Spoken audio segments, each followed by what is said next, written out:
Southern Flight 242 crashed after the DC-9 jet lost power in both engines. The plane had just flown through a violent hailstorm on a flight from Huntsville, Alabama to Atlanta. I saw the plane as it came veering down, hit the treetops. We thought it was a tornado at first. Vehicles, people that was in this grocery store yard and vehicles, it actually hit them. A family of 7 is killed instantly when the plane hit their car. They were just leaving the store about the time that the flight tried to land on the highway.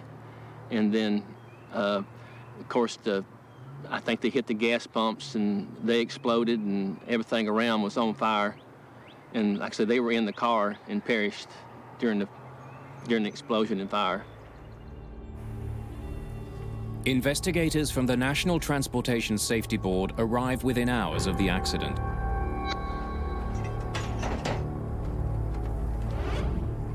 This is the second major blow to Southern Airways' safety record.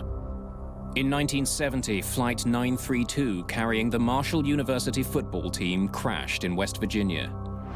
Everyone on board was killed. There are always many questions that investigators have to find answers to. The 2 primary questions that needed to be answered by the board were what were the weather conditions and what caused both engines on a 2-engine airplane to flame out that resulted in the pilots having to make an emergency landing on a highway in a small town.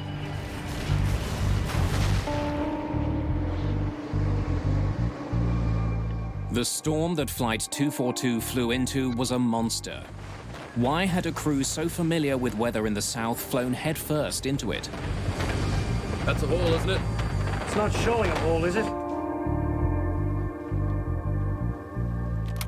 Investigators listened to the cockpit voice recorder for any clues about the decisions made by the crew as they were entering the thunderstorm. That's a hole, isn't it? It's not showing a hole, is it? They learned that the pilots relied heavily on their weather radar as they approached the storm. But it appears to have deceived them. All clear left, approximately right now. I think we can cut across there. One of the limitations of the radar that the crew of Flight 242 was using is signal attenuation. That is that the beam that is projected from the radar unit out to look at the weather and return is diffused, so that the picture that is depicted in the cockpit that the crew is looking at may not be accurate. Weather radar sends out radio waves. Those waves bounce off storm clouds ahead and return to the aircraft. But if precipitation is extremely intense, the radio waves can be deflected away. The radar unit might then interpret the lack of returning waves as a clear path ahead. Those inaccuracies are hard to decipher, and if the crew is depending solely or very intently on the radar to guide them through the precipitation, they may be making decisions that aren't based on accurate information. The storm that entangled Southern Airways 242 is one of the worst to hit the United States in 3 years. The crew didn't encounter a tornado, but it was battered by torrential rain and heavy hail. Which way do we cross here or go out? I don't know how we get through here, Bill. What Keel and Mackenzie read as a clear area ahead was in fact the heaviest part of the storm. They flew straight for it. The other engine's going too. Got the other engine going too. Southern 242, say again. Stand by. We lost both engines. Once inside the storm, the DC-9's engines failed. But a turbofan engine is designed to ingest huge amounts of rain and even hail. Precipitation alone should not have shut them down. Investigators study what's left of the DC-9's engines for clues. They need to know if some mechanical failure caused both engines to fail inside the storm. Well, initially I was puzzled as to how the engines could be involved in the cause of this accident, but I was very anxious to get there to see the engines myself to find out if there was any sort of visible failure in the engines. Pratt & Whitney, the manufacturer of the engines, assigns Al Weaver to advise the NTSB investigation. The engines are moved to Atlanta Airport for a closer inspection. And when they lifted the engines up in the vertical direction in the hangar, I could hear the tinkling and pieces fell out through the front of the engine onto the floor. I reached over and picked up those pieces, and I recognized them immediately as part of the high compressor blading deep within inside the engine. Al Weaver discovers that the pieces that fell from the engine were broken blades from the compressor. Jet engines need pressurized air for combustion. 2 separate compressors inside the engine are made up of dozens of steel blades. The rapidly spinning blades force air to the back of the engine. The pressurized air is ignited in the combustion chamber, creating thrust. Weaver notices that the compressor blades from Flight 242 are badly bent or fatigued. The way they're bent tells him they were damaged in the air, not when the plane hit the ground. And we know that that fatiguing and the type of fatigue that we could observe with our eye is caused by the repetitive surging of the engine over and over. A surge occurs when the airflow through an engine gets interrupted. Pressure builds up between the compressors instead of behind them. Without the back pressure, air from the combustion chamber moves to the front of the engine. The engine briefly loses power. Next, investigators need to find out if the repetitive surging was caused by the engines inhaling massive amounts of rain. When an engine ingests rain, it has to convert it into a gas before it can pump it out as exhaust. That process uses energy and slows down the engines. Investigators conclude that with so much rain to convert, the engines couldn't maintain enough power to run the generators. That's what caused the first power outage. But it doesn't explain why the engines failed completely. Al Weaver wants to know if the sheer volume of rain the engines were forced to ingest could have caused their failure. The same engine model that powered Southern Airways 242 is run with up to 14% water to air. Okay. Engines at 3/4 throttle.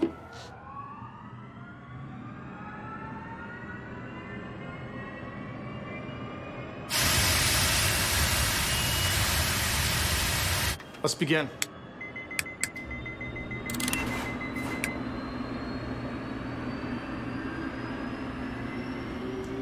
Investigators ultimately throw monsoon-level rains against the engine. They run it from idle up to full throttle. Okay, that's it. Shut it down. The rain was not enough to cause the kind of surge that tore the engines on Flight 242 to pieces. Thanks very much, gentlemen. And the engine operated normally, no abnormalities. So our judgment was we could not conceive of a rainstorm that would put more water in. So we knew we were going in the wrong direction with more water. The water ingestion test points investigators to another suspect. That's a hole, isn't it? It's not showing a hole, is it? Hail.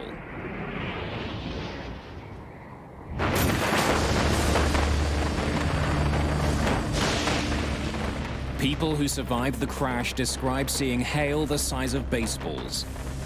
It was powerful enough to break the plane's 3.5 centimeter thick windshield. Al Weaver discovers significant hail damage on both of the plane's engine cowlings. Starting at the front of the engine, we noted that the inlet cowl and the center body that streamlines the airflow going into the engine, which are parts of the aircraft structure and made out of aluminum, were all dented from both engines. And that led us to suspect that the existence of the hail might have been a significant contributor. Weaver knows that it would take a powerful force to damage the hard metal compressor blades. We knew from the examination mechanically of the engines that the hail itself did not cause any damage to the engine. It only dented the outside of the covering over the engine. Heavy precipitation and a damaged cowling could have interrupted the engine's airflow and caused a surge. But one surge shouldn't tear an engine apart. Weaver suspects that massive pieces of hail may have clogged a vital outlet in the plane's engines: the bleed valves. When pressure builds between the two compressors, bleed valves should open automatically to release that pressure and clear the surge. If the bleed valves were blocked, the engines would have continued to surge over and over again. Once the engine began to surge, the action that the pilot should have taken was to pull the throttles back to clear the surge. Al Weaver turns to the cockpit voice recorder and discovers that the circumstances may have caused the crew to do the exact opposite. Maintain 15,000, Southern 242. We're trying to get it up there.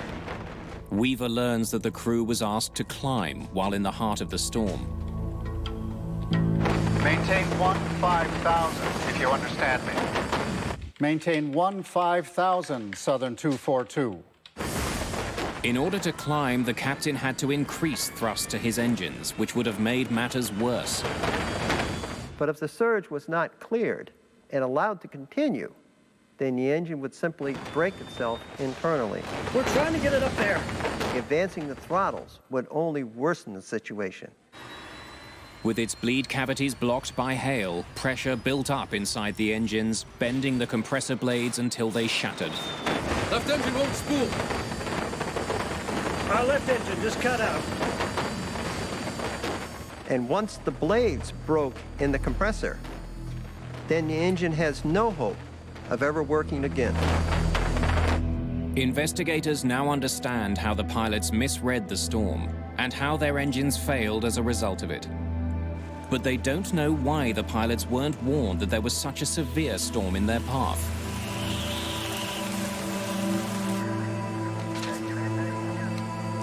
Who's got the landing?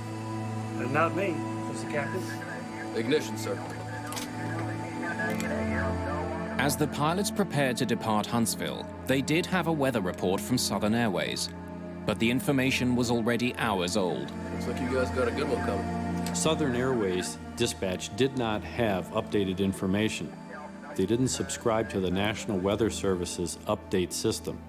They did have a subscription to a service that required them to dial up and receive the information. When the dispatcher called the phone number to get the updated information, it was busy and never pursued it, and was not able to provide any kind of update information to the crew of 242. Southern Airways 242, I'm painting a line of weather which appears to be moderate to possibly heavy precipitation, starting about 5 miles ahead. Could Huntsville have provided better weather information? Absolutely. But in the course of doing their job, they provided localized weather information about an intense thunderstorm or rain shower that was moving over the airport. They were only responsible really for about 40 nautical miles. What the crew of Flight 242 was looking at was well beyond 40 miles. With little information on the storm and having misread their weather radar, Bill McKenzie and Lyman Keel flew blindly into massive thunderheads. The heavy rain and hail crippled their engines.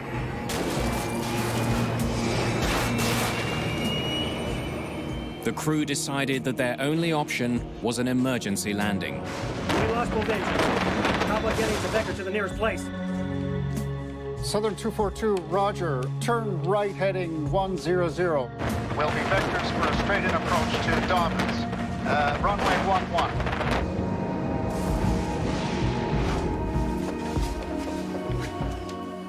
When investigators analyze the flight path of Southern Airways 242, they discover one more deadly oversight. From the time the crew realized that they had no engine power till the time of touchdown was about 9 minutes. So in looking at the critical decision making, they had about 7 minutes of solid critical decision making before they were committed to that emergency landing on the highway. Get us a vector to a clear area, Atlanta. After the engines failed, the pilots made a 180-degree turn towards the west, looking for an escape from the storm. That takes them directly away from Dobbins Air Force Base. The turn takes the pilots out of the hailstorm, but leaves them further away from a runway. They also lose minutes of valuable flying time.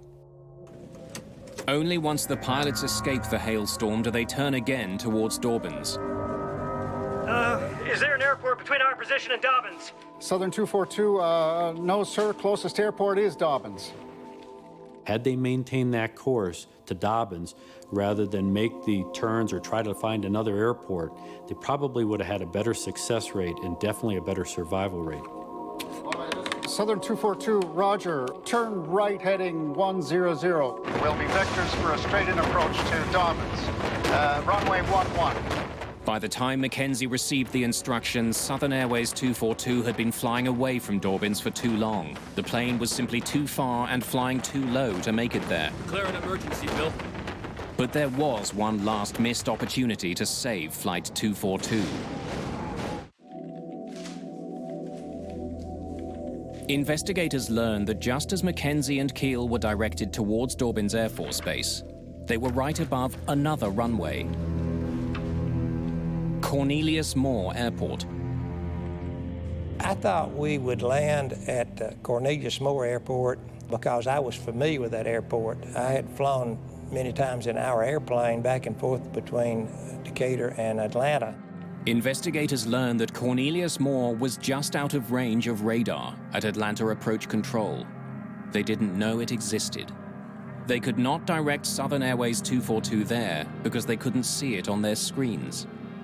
When I learned that the controllers in Atlanta didn't know about the Cornelius Moore Airport in Cartersville, I was upset because we went within, I think, 3 or 4 miles of that airport, had a 4,000-foot runway, and even though some of the controllers thought it was too short, it sure would have been better than that highway we landed on.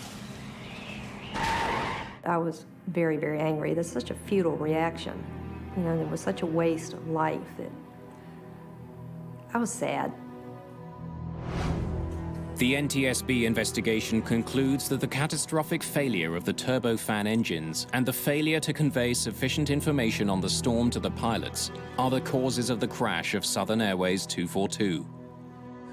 The NTSB acts immediately. It issues a recommendation that weather radar systems aboard planes and in air traffic control centers be upgraded to better portray weather systems. In today's commercial aircraft, pilots have available to them color weather radar.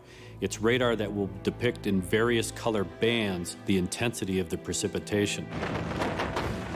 The crash of Southern Airways 242 also leads to a better understanding of how engines should be managed in heavy precipitation. We once again reaffirmed to the pilots the importance not to allow the engine to continue operation in continual surging.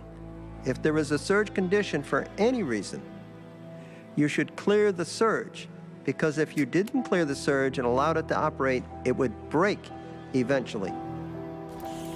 In every air crash, investigators try to determine whether or not the accident was survivable. When you look at the survivability in an aircraft accident, you can definitively say that the design of the seat contributed to the survival factors aspects. But the statistics that bear out whether sitting in the front of the airplane is safer, the middle of the airplane is safer, or the back of the airplane is safer don't exist. In this particular instance, a surviving passenger, Don Foster, was quick thinking. He put a leather jacket over his head and used a pillow as a buffer between the seat in front of him and his face. That probably saved his life from the standpoint that it minimized any injuries he would have suffered. In fact, the NTSB believes that if flight attendants had distributed blankets and pillows to the passengers, there would have been fewer injuries as a result of the crash. We learned from every airplane crash. We learned from this one. We learned that the communication broke down within the FAA, within Southern Airways, even within the cockpit of that DC-9. What we didn't ultimately learn, though, is the most important lesson, and that is awesome respect for Mother Nature and what Mother Nature can do. 30 years have passed since Southern Airways 242 crashed through the small community of New Hope, Georgia. Every 10 years since the crash, survivors of the tragedy gather at a church in New Hope. They remember those that were lost and help one another cope with the tragedy. It's one of the longest-running survivors group of its kind. I want to welcome you to this service today in remembering April the 4th, 1977, when the Southern Airways Flight 242 crashed here in the New Hope community. Earl D. Johnson. Lyman Keel, Jr. William Wade McKenzie. Earl C. Griffin, Jr. After the crash, I had a hard time understanding how I managed to survive. And after a couple of months, I quit worrying about it. I felt like I had a second shot at it. I felt like that family was more important, having fun was more important.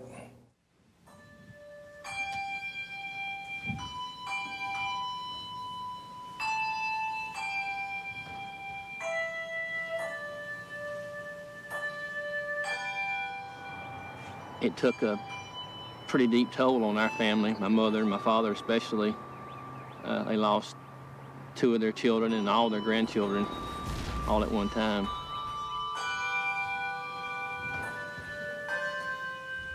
And I can still, to this day, I can smell the odors, and I can hear the sounds, and I can see those people. So many things will bring back those smallest memories. And every time it's triggered, the emotions come back. You don't want them to, you don't ask for them, but you can't stop them. I believe it's important for the survivors to get together so that they can share their experiences, know that there are other people that went through the same feelings that they did. I mean, I've had a great life because of this, in a way. That makes no sense, but it's changed me for the better. I think I've done better, had a better life because of how I grew from that.